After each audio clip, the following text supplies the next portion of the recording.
This is a reading from the Curé of Ars by Father Bartholomew O'Brien, Chapter 6, Ars. On most maps of France, the village of Ars is never found. Ars is about 22 miles from Lyon, in that part of the diocese which was looked upon as a kind of Siberia. The village was a forsaken part of France. Even the roads to Ars were bad.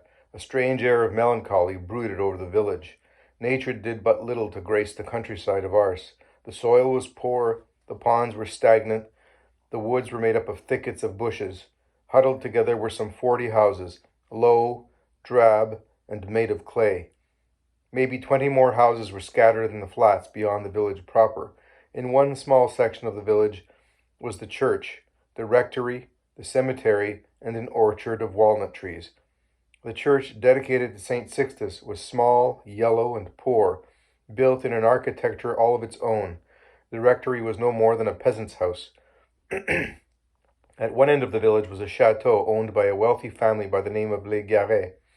The chateau, with its tower, moat, and battlements, made a strange contrast with the rest of the village.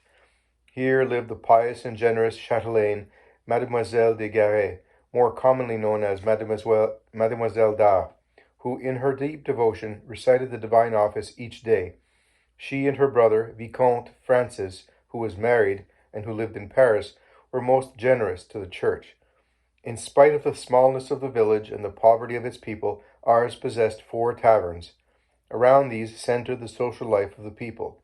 As a result, they became worldly minded, pleasure hungry, and in time weak and indifferent toward their religious practices. Drinking, dancing, rowdyism, mixed with ignorance, weak faith, and a forgetfulness of devotions made a sorry sight out of Ars. However, Ars was not worse than other villages. The bad effects of the terror and the revolution were found throughout France, and few priests remained to teach the people and the children the simple rudiments of their religion. It is about 19 miles from Écully to Ars. Father Vianney walked the distance, together with Mother Bibot, who was to be his housekeeper, and with them went a friend who drove a cart on which were piled an old wooden bedstead, some clothes, and a few books left to Father Vianney by Father Bally. The day was misty, and the travelers became lost. No one seemed able to direct them. On they went, hoping for the best, until, through the haze, they saw some young shepherd children. "Please, children, where is Ars?" But the children spoke only a local dialect. "Ars? Ars?" repeated the curé. "Where is Ars?" Finally, a boy, Antoine Givre, understood and pointed the way. "My young friend," said Father Vianney, "you have shown me the way to Ars. I shall show you the way to heaven." And years later, the first one to follow the Curé of Ars to heaven was indeed Antoine Givre.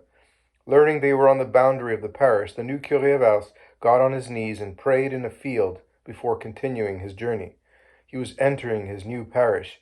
Did he pray to the guardian angel of the parish, or to St. Sixtus, or perhaps to the Holy Spirit for light and guidance? As he came in sight of the tiny village and saw how small it was, he stopped again, and to himself he whispered, "Yet this parish will not be able to contain the multitude of those who shall journey hither." The next morning the Curé of Ars rang the bell for Holy Mass, and then the people knew they had a pastor, but most of them did not seem to care. On Sunday, February 13th, 1818, Father Vianney was properly installed as the pastor of Ars by his neighboring priest, Father Ducreux. Nearly everybody came. The church was full. Everyone was curious to get a look at the new priest. They found that their priest was of a medium height, very thin, and somewhat awkward in his manner. They noticed that his cassock was of a coarse material, and that his shoes were poor and rough like their own. When he offered Holy Mass, he seemed different from other priests. There was a spirit of awe and love and reverence that set him apart. Most of the people did not know just what to say when the ceremony of installation was over, but the mayor, Antoine Mandy, summed up the occasion with the simple words, "We have a poor church, but a holy parish priest." Chapter 7. Beginnings. Father Vianney began his duties as the new pastor by taking a census. He kept the record of some 60 families in his head. About noon, when children and parents were certain to be at table, Father Vianney made his visits. He stood at one side of the kitchen, never sitting down to eat, and just passed the time of day asking questions about the crops, the children, and the relatives. Always he finished his brief visit with a word about God and his church. Day by day he picked up not only a full acquaintance with each family, but also a full picture of the morality of his parish, and he found the picture blurred and scarred, and in great need of restoration. The new curé realized the meaning of the word of Jesus to his apostles. This kind can only be cast out by prayer and fasting. Matthew chapter 17, verse 20. Therefore, he would undertake a one-man campaign of prayer and fasting and win for his people the graces necessary to bring them back to Sunday Mass and to the practice of their religion.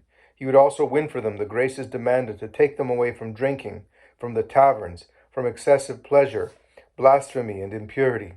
So the campaign for souls was inaugurated by the Curé of Ars, and this personal campaign ended only with his death. A man who lived near the church wondered what the new curé was doing in there so very early each morning. One morning, long before dawn, when the man saw a tiny candle making its way through the rectory through the darkness across the cemetery, he sneaked over to the church and peeked in to find out for himself. There was the pastor, pouring out his heart to Jesus hidden in the Blessed Sacrament. "Ah," said the man, "he is not like other men." What did the curé say to his blessed Jesus? Henri Guillon has given us his version of the curé's prayer. Prostrate on the floor or kneeling with outstretched hands, the curé thus prayed or groaned or wept out his heart. "My God, my all, you see how I love you, and I do not love you enough. My God, you have given me all. Behold the little that I give you. Give me the strength to give more. My God, here is all. Take all, but convert my parish. If you do not convert it, it will be because I have not deserved it. My God, I count my merits as nothing, but yours are infinite. May they win for me the grace of suffering. My God, I consent to suffer all that you may wish for all my life, for 100 years, and the most bitter sufferings, but convert them." The Secret of the Curé d'Ars, Henri Guillon, page 53. In those early days, often the curé walked alone out over the countryside, reading his divine office or reciting his rosary. Sometimes his parishioners found him there on his knees, perhaps for the Gloria Patri of his office or the opening or closing prayer. Once, however, Mr. Mandy found him kneeling in a secluded spot and weeping like a child. "My God, convert my parish. My God, convert my parish." Over and over he pleaded with God. Mr. Mandy left him to his prayer. If there was need to see the pastor, the parishioners knew where to find him, over in the church. There were days when he left the church only after the evening Angelus. To his prayer he added penance. Most people saved souls one at a time. Father Vianney saved souls hundreds at a time. The number he saved was in proportion to the price he paid. Was he imprudent in the extreme of his penances? The church does not call him imprudent, but heroic, and God blessed his ministry with thousands of souls. However, he himself later remarked, "When one is young, one is apt to be indiscreet." Shortly after arriving in Ars, the curé gave his mattress away and slept on the floor, using a log of wood as a pillow. Upon visiting Mademoiselle d'Ars, he asked her kindly to take back the many things she had previously loaned to the rectory: 6 high-backed, velvet-covered chairs, and 1 armchair to match, another armchair covered with green and red Siam cotton, a quilted coverlet of white and gold taffeta, and other pieces of furniture. He asked, however, for permission to keep some special articles: 2 old tables, a bookcase, some straw-bottomed chairs, and a cast-iron saucepan. Someone had said that a discipline lasted him 15 days. No wonder. It was lashed against the flesh for at least an hour a night. If this caused blood to flow from his poor body, it also caused grace to flow into his poor soul. He made his own discipline, or at least added to it bits of lead or old keys in order to make it more effective. Mother Bibot, who had come from Écully to be housekeeper, was soon demoted to merely honorary housekeeper, and finally her services were really not needed at all. Then Mrs. Renard took over. She was going to have at least fresh bread, but the pastor gave it to the poor. He wanted only a few pancakes and some potatoes every few days or so, no more. Other women tried to help out. One gave up with a sigh, "Oh, it is very hard to serve a saint." So once a week, Father Vianney cooked for himself a saucepan of potatoes. When hungry, he cooked an egg or made some pancakes. His meals were never at regular intervals. He ate when necessary, but only to keep the body going. This was his manner of life until 1827, when he began to take his meals with the orphans at Providence. In 1839, a young priest, Father Telade, came to spend a few weeks with the Curé of Ars and to study the apostolic work in country parishes. To him, the curé opened up his heart and gave him these words of advice, which give us a glimpse into his own soul during these early days at Ars. My friend, the devil is not greatly afraid of the discipline and other instruments of penance. That which beats him is the curtailment of one's food, drink, and sleep. There is nothing the devil fears more. Consequently, nothing is more pleasing to God. Oh, how often I have experienced it. While I was alone, and I was alone during 8 or 9 years, and therefore quite free to yield to my attraction, it happened at times that I refrained from food for entire days. On those occasions, I obtained both for myself and for others whatsoever I asked of Almighty God. He could not recall these days without tears, but he continued, Now things are not quite the same. I cannot do without food for so long a time, and if I attempt it, I lose the power even of speech. But how happy I was while I lived alone. I bought from the poor the morsels of bread that were given them. I spent a good part of the night in the church. There were not so many people to confess, and the good God granted me extraordinary graces. Thus did the good Curé of Ars win the graces which were to reform the village of Ars and win souls to Christ, the number of which is recorded only in heaven. Chapter 8. Reform. The Curé of Ars understood well the powerful words of St. Paul. Rebuke them sharply that they may be sound in faith. Titus chapter 1 verse 13. So the Curé began to preach and to catechize in order to awaken the people of Ars from their ignorance and indifference. The Curé's study was the sacristy, his desk was the vestment case, and his inspiration was the tabernacle, a step away. There in the church he studied his books and wrote his sermons, 20 pages long and an hour in length. His library consisted of the lives of the saints, the Catechism of the Council of Trent, the Dictionary of Theology, the spiritual works of Rodriguez, and various sermon books. Father Vianney read books and then knelt before the altar in order to put his thoughts together. He strove to be simple because his people were simple. Next, he stood at the vestment case and wrote, without paragraphs and almost without end. But the greatest task of all was memorizing those pages. The night was spent in this. Those who passed by the church could hear him reciting and practicing. It was hard work. But Ars must be converted. Sunday morning came, and a few people came, and then came time for the sermon. Sometimes the curé would forget, or in his efforts he would lose his voice.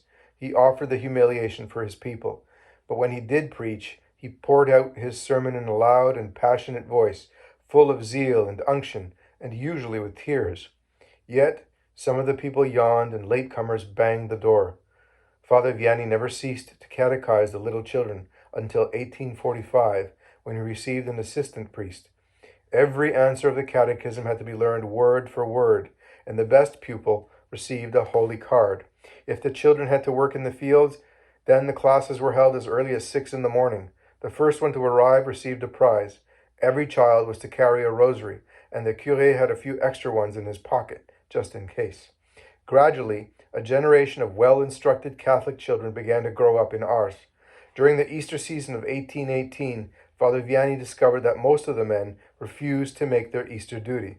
During the summer season, the poor curé could hear the carts rumbling off to the fields on Sunday morning, and also the anvil striking its loud blows down at the smith's shop.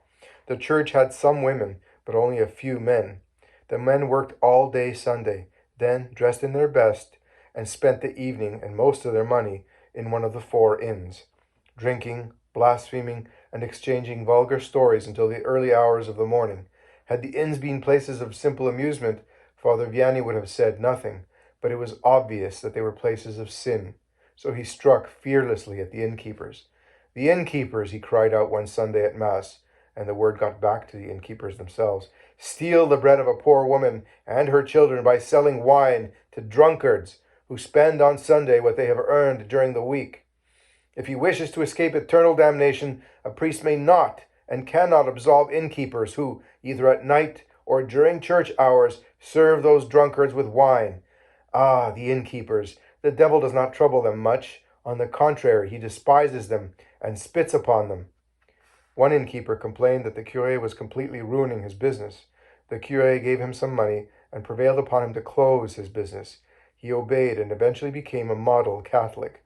Others obeyed too, but 7 different proprietors opened new taverns. You shall see, warned the curé. You shall see that those who open an inn in this parish shall be ruined. He was right, and in time Ars was rid of all taverns. By 1858, there were established 5 hotels or tourist houses, and the curé permitted these for the accommodations of the pilgrims. Years later, the schoolmaster, Mr. Pertinat, made this observation. There were very few destitute persons at Ars itself. By suppressing the taverns, the Curé of Ars had eliminated the main cause of poverty. Also, by suppressing the taverns, the curé had eliminated the main cause of blasphemy. In time, the people of Ars were known for their reverence for the holy name. How good God is! Blessed be God! Were expressions often heard in the simple conversations of the people. One Sunday in July, the curé took a walk along one of the roads close by the church. A parishioner, harvesting his crop, spied the pastor. Embarrassed and ashamed, he tried to hide behind his cart. "Oh, my friend," warned the curé, "you seem very much surprised to find me here, but the good God sees you all the time. He it is whom you must fear."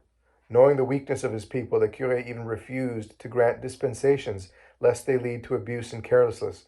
"Yes," he used to say to those who asked, "elsewhere priests may grant permission to work on Sunday. I at Ars cannot do so." This was the firmness which eventually made Sunday at Ars truly the Lord's day. But there was one more abuse he endeavored to conquer, and that was the mania for dancing. It cost him the effort of 25 years to subdue this passion. Knowing what took place at those dances, he openly spoke out to the parents of the young men and women. "You must answer for their souls, as you will answer for your own. I wonder whether you are doing all that lies in your power. But what I do know is that if your children lose their souls while they are as yet under your care, it is to be feared that your lack of watchfulness may be the cause of your own damnation. I know you will not take another step in order to do your duty to your children. These things do not greatly trouble you, and I should almost say you are right, for you will have plenty of time to worry during the endless eternity." Once the curé met the fiddler who was engaged to play at a dance. He learned his price, paid him twice as much, and sent him back home. That night there was no dance. God inspires his saints to do seemingly strange things, but the love of God and the love of neighbor are the motives behind all they do. It was truly love that moved the Curé of Ars to take strong measures to make his flock holy. He realized that there was a judgment hereafter for every pastor of souls.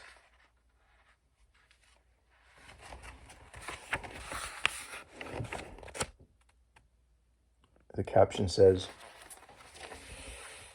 "If we had the eyes of angels with which to see our Lord Jesus Christ, who is here present on this altar and who is looking at us, how we would love him.